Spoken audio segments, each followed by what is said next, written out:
Hi viewers, welcome to our YouTube channel Prasad Kasla Vlogs. Mixed problem, additions and subtraction mixed problem వచ్చినప్పుడు basic level ఎలా చేయాలో చిన్న పిల్లలకి కూడా use అవుతుంది. కిడ్స్ కి చూడండి. -7 ఎన్ని 7s ఉన్నాయి? -7 ఉన్నాయి. 1 2 3 4 5 6 7. అదే విధంగా మళ్ళీ -s ఎన్ని ఉన్నాయి? 2 ఉన్నాయి. 1 2. ఓకే. తర్వాత ప్లస్లు ఎన్ని ఉన్నాయి? 4. 1 2 3 4. అదేవిధంగా మళ్ళీ ప్లసెస్ ఎన్ని ఉన్నాయి? 5. 1 2 3 4 5.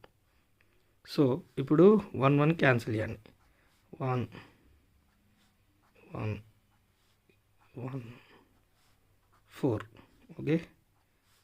1 2 3 4 5.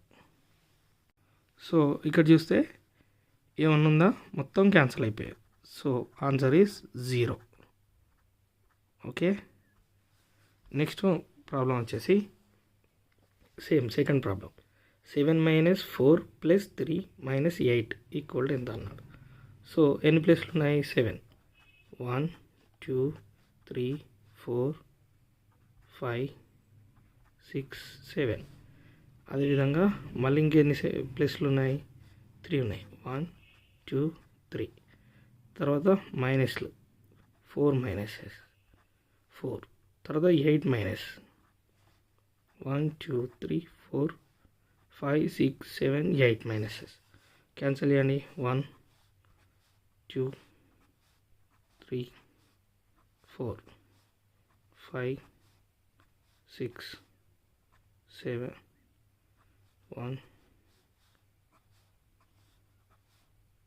therefore answer is మైనస్లు ఎన్ని ఉన్నాయి? 2 ఉన్నాయి. So -2 is the answer. మనకు బేసిక్ మెథడ్లో చూస్తున్నా కూడా ఇక్కడ చూడండి. 7 + 3 ఎంత? 10. -8 + 4 12. సో -2. ఈ ట్రిక్ అనేది రైట్, చిన్నపిల్లలకి యూస్ అవుతుంది. Please subscribe Prasad Kasla Vlogs for more videos, for more math tips and tricks. Thank you. Please support to me.